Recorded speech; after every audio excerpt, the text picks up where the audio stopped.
आप जो कर रहे हो बहुत बुरा कर रहे हो, और ये जो करवा रही है ये आपसे, ये नेतागिरी करवा रहे हैं, ये नेता लोग करवा रहे हैं, और आप इतने भोले हो, आप समझ नहीं पा रहे हो।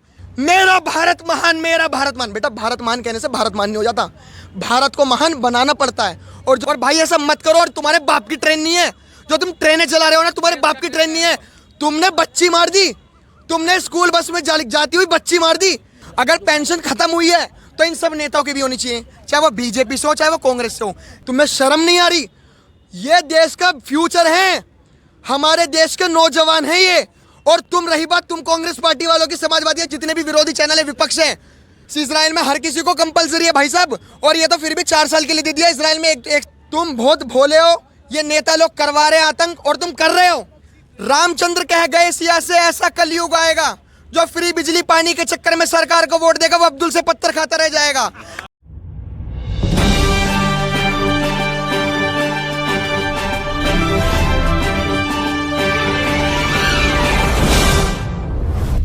सर जैसे कि ये आजकल जो छाया हुआ है और देश में जो उथल पुथल हो रही है, हंगामा मच रहा है, सब सरकारी संपत्ति को नुकसान पहुंचाया जा रहा है, आप क्या कहोगे इसमें? आप इसका समर्थन में हो या आप स्कीम लोग समझे नहीं पा रहे, या विपक्ष का खेल है? इस पर थोड़ा रोशनी डालें सर, क्या है ये? जो आपके सारे क्वेश्चन है उसी में आंसर है आपका। हाँ जी। ये पहली बात, कोई समझना नहीं चाहता कि अग्निपथ स्कीम है क्या। अब मैं आपको सही बता रहा हूँ, अग्निपथ स्कीम इतनी बढ़िया है कि हमारे देश को कितना डेवलप कर सकती है। अभी तक पता है सरकार ने सोच रखा है कि जब तक देश में बड़े सुधार नहीं होंगे तब तक देश का कुछ हो नहीं सकता।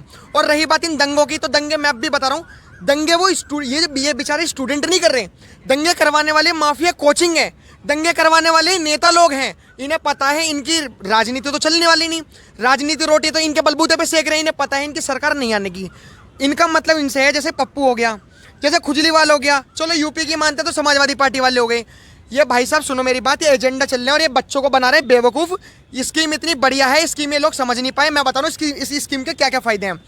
जब बंदा 4 साल बाद रिटायर हो जाएगा, अगर वो पढ़ने वाला है तो वो 12 लाख रुपए, जो 11,70,000 रुपए सेवा निधि मिलेगी, वो यूपीएससी की तैयारी कर सकता है, वो पीसीएस की तैयारी कर सकता है, वो एसएससी की तैयारी कर सकता है। अगर भाई तुम तैयारी भी नहीं कर सकते, तुम पढ़ भी नहीं सकते, तो तुम्हारे पे जो 11,70,000 रुपए आएंगे, तुम्हारे पास एक कैपिटल होगी। सोचो सेना में कौन जाता है? जो गरीब घर का बच्चा होता है। आप एक बात बताइए, 10th और 12th का बच्चा अगर कोई सेना में जा रहा है तो वो कौन सी पोस्ट मिलेगी उसे? जाहिर सी बात है सिपाही की पोस्ट मिलेगी। अब कुछ लोग कह रहे हैं, इसका विरोध इसलिए कर रहे हैं कि यार 4 साल बाद जाएंगे, रिटायर होंगे देश में, फिर तो कुछ बंदे आतंकवादी भी बन सकते हैं। तो मेरे भाई इस स्कीम को पहले ढंग से समझो। जो बंदा सिपाही बनेगा वो बड़ी पहुंच वाला, बड़ी लेवल वाला नहीं बन रहा, वो सिर्फ सिपाही बनना है। और एक अकेला बंदा कर क्या सकता है? आप सोच रहे मिलिट्री में ऐसा ब्रेन वॉश किया जाता है, जब सेना की जो 3-4 गोलियां लगती है ना, तो वो बम फेंकने के लिए, अगर मान के चलो पाकिस्तान और हिंदुस्तान की लड़ाई हो रही है, अगर 3-4 गोलियां लग गई तो वो तब भी बम फेंक के आएगा। सोचो मिलिट्री वाले इतना ब्रेन वॉश करते हैं, हिंदुस्तान के लिए इतना प्यार जगाते हैं, तो वो बंदा आतंकवाद बन कैसे सकता है? इस स्कीम में जो ये दंगा कर रहे हैं, कुछ नहीं होने वाला। आप जो कर रहे हो बहुत बुरा कर रहे हो, और ये जो करवा रही है ये आपसे, ये नेतागिरी करवा रहे हैं, ये नेता लोग करवा रहे हैं, और आप इतने भोले हो, आप समझ नहीं पा रहे हो। कहते हैं ना कि पछताए से क्या हो जब चिड़िया चुग गई खेत। ये आपको ऐसा कर देंगे और हमारे देश को ऐसा बना देंगे कंगला। आप यकीन नहीं मानोगे इस देश ने क्या सोचा और कितना बड़ा सोचा, जो इनकी सोच में पड़ ही नहीं रहा। अगर भारत का चाइना से वो होता है, अटैक होता है 8-10 साल बाद, तो आपको पता है जो 2-3 बार जो रिटायर हो चुके होंगे लोग, वो तो हैं ही हैं, और जो सेना में लोग हैं वो भी मारेगी। आप खुद सोचो, जो सेना में मान के चलो मेरे 5 लाख जवान हैं, 5 लाख जवान लड़ने के लिए गए, 5 लाख कम पड़ रहे हैं। अरे जो पब्लिक में रिटायर है सेना, वो भी मारेगी। वो सब सैनिक है, वो सब सैनिक है भाई साहब, और सेना में दोबारा लिए जाएंगे। ये इतनी बड़ी सोच है। देखो मैं बता रहा हूँ, अब भी हमारे देश को अगर बड़ा बनाना है ना, तो कुछ बड़ा करने की जरूरत है। अभी 70 साल में जो हुआ है, आप समझना, जो 70 साल में हुआ है, अगर हम उसे धीरे धीरे करके सुधारेंगे ना। मैं अभी आपको फार्मर बिल बताता हूँ। फार्मर बिल का सबने विरोध करा। मैं ओपन चैलेंज करता हूँ, आपके जितने भी दर्शक देख रहे हैं, 100 में से 95% लोगों को फार्मर बिल के बारे में पता ही नहीं था। और सबसे बड़ा कारण हमारे देश का यह है, अगर मैं स्कूल में पढ़ रहा हूँ तो मैं अपने पे भरोसा पता किस पे करूंगा? जो मेरे से थोड़ा ठीक ठाक पढ़ा लिखा है।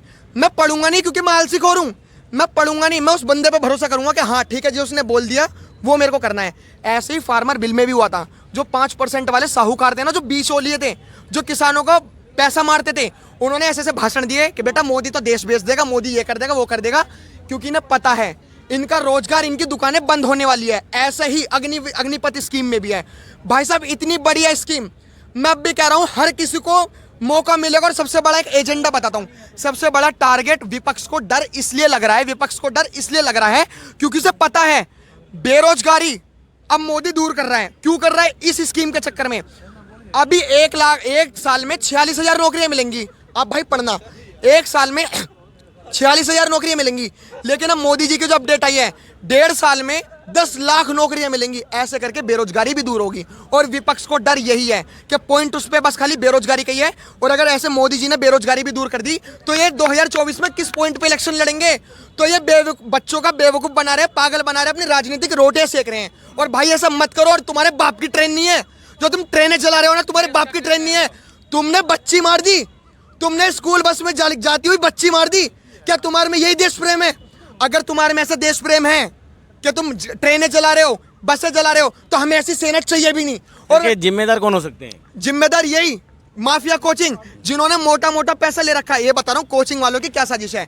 इनका एक पैकेज होता है कि भाई 2 साल की ट्रेनिंग है, हम 2 लाख रुपए लेंगे और तुम्हारे को सेना में भर्ती करवाएंगे। अब कोचिंग वालों ने पैसा खा खा के राजनेताओं को पैसा दे दे के इतना भ्रष्टाचार फैला दिया ना, अब वो पैसे वापस करने की उसमें नहीं है। ये बेचारे बच्चों से करवा रहे हो, तुम्हें शर्म नहीं आ रही? ये देश का फ्यूचर है, हमारे देश के नौजवान हैं ये। और तुम रही बात तुम कांग्रेस पार्टी वालों की, समाजवादी, जितने भी विरोधी चैनल है, विपक्ष है, भाई साहब नहीं चलने वाली सरकार। और तुम हमारे देशों का बेड़ा गर्क कर रहे हो, हमारे नौजवानों को भटका रहे हो। जो हमारा फ्यूचर है, देश का फ्यूचर है इजराइल। भाई साहब 196 कंट्री है हमारे देश में, इजराइल इतनी पावरफुल कंट्री है ना। मोदी जी का दिमाग देखो, नुपुर शर्मा का मुद्दा उठा, 56 इस्लामिक कंट्री एक साथ हो गई, इजराइल है मोमडन कंट्री। मोदी जी ने अपने बंदों से कहा कि भाई इजराइल में ऐसा है क्या जो इतनी पावरफुल कंट्री है? तो लोगों ने अब वो निकाली डिटेल कि भाई इजराइल में तो हर किसी बंदे को कंपलसरी है सेना में जाना। इजराइल में हर किसी को कंपलसरी है भाई साहब। और ये तो फिर भी 4 साल के लिए दे दिया, इजराइल में 1 साल 1.5 साल के लिए है, 3 साल, हाँ 3 साल के लिए। अब आप खुद सोचो मोदी जी अच्छा कर रहे हैं गलत कर रहे हैं? अरे सबसे बड़ी बात पता क्या है, तुम छोटे टाउन में रहते हो, छोटे कब्जे में रहते हो, छोटे इलाके में रहते हो, इसलिए तुम्हारी छोटी सोच है। बेटा कभी दा हिंदू का या फिर कभी वर्ल्ड लेवल का भी सोचोगे, पढ़ोगे ना, तुम अपने इंडिविजुअल के बारे में सोच रहे हो, अपनी व्यक्तिगत के बारे में सोच रहे हो, तुम अपने देश के बारे में नहीं सोच रहे। मेरा भारत महान, मेरा भारत महान। बेटा भारत महान कहने से भारत महान नहीं हो जाता, भारत को महान बनाना पड़ता है। और जो तुम नौटंकी करते हो ना, मैं अब भी बता रहा हूँ, जो सच्चे देश प्रेमी हैं उनके चक्कर, इन आतंकवादियों के चक्कर में उन सच्चे देश प्रेमियों का भी नाम खराब हो रहा है। बेटा मत करो, तुम बहुत भोले हो, ये नेता लोग करवा रहे हैं आतंक और तुम कर रहे हो। और मैं भी बता रहा हूँ, ये मैं इतना कॉन्फिडेंटली क्यों कर रहा हूँ, हर किसी करने, अभी मैं कुछ भी काम कर रहा हूँ, अगर मैं पढ़ाई भी कर रहा हूँ ना, तो अगर मेरे पीछे सोर्स हो गया, अगर मेरे को पता है मेरे माँ बाप फीस भर देंगे इसलिए मैं पढ़ूंगा। ये जो दंगे कर रहे हैं ना, इन्हें पता है इनके पीछे सोर्स है, इन्हें पता है इनके पीछे पत्थर है, इन्हें पता है कि आग जलाने के लिए इनके पास आग और पेट्रोल है, क्योंकि बैकअप है इनके पीछे। ये सर आप समर्थन करते हो इस स्कीम का? इस स्कीम का मैं पूरा समर्थन करता हूँ, क्योंकि मैं देश हित के बारे में सोचता हूँ। अगर मैं व्यक्तिगत हित के बारे में सोचूं तो देखो कुछ चीजें संशोधन होनी चाहिए, जैसे पेंशन। अगर पेंशन खत्म हुई है तो इन सब नेताओं की भी होनी चाहिए, चाहे वो बीजेपी से हो चाहे वो कांग्रेस से हो, सभी नेताओं की पेंशन खत्म होनी चाहिए। आप सोचिए सर, एक देश का जवान जो बॉर्डर पे मेहनत कर रहा है, उसकी पेंशन अगर खत्म कर दी जा रही है तो सब नेताओं की भी खत्म करो। वो एसी में बैठने वाले बंदे जो चला रहे, मानता हूँ देश को चला रहे हैं और देश उन्हीं के हाथों में है, रियलिटी बात तो यही है, क्योंकि वो ऊपर लेवल के हैं, लेकिन पेंशन उनकी भी खत्म करो क्योंकि उन्हें जरूरत नहीं है। सर उनको ना इतनी सुविधाएं इसलिए दी गई थी, जब हमारा देश आज़ाद हुआ था, जो सरकार बनी थी उनको सुविधाएं इसलिए दी गई थी मंत्रियों को, ताकि ये भ्रष्टाचार ना करें और पब्लिक को कहीं ये लूटना खसोटना शुरू ना कर दें। लेकिन अब तो आप देख रहे हो कि भाई देखो, रही बात भ्रष्टाचार की, तो मैं एक ही बात कहूंगा, रामचंद्र कह गए सिया से ऐसा कलयुग आएगा जो फ्री बिजली पानी के चक्कर में सरकार को वोट देगा वो अब्दुल से पत्थर खाता रह जाएगा। अगर रखोगे मोदी योगी पे भरोसा तो चिंता मत करो, ये देश हिंदू राष्ट्र भी बन जाएगा। और रही बात इन सब लोगों पे ईडी की रेड, तो 2024 तक भ्रष्टाचार भी खत्म हो जाएगा, यकीन मानो। जय श्री राम।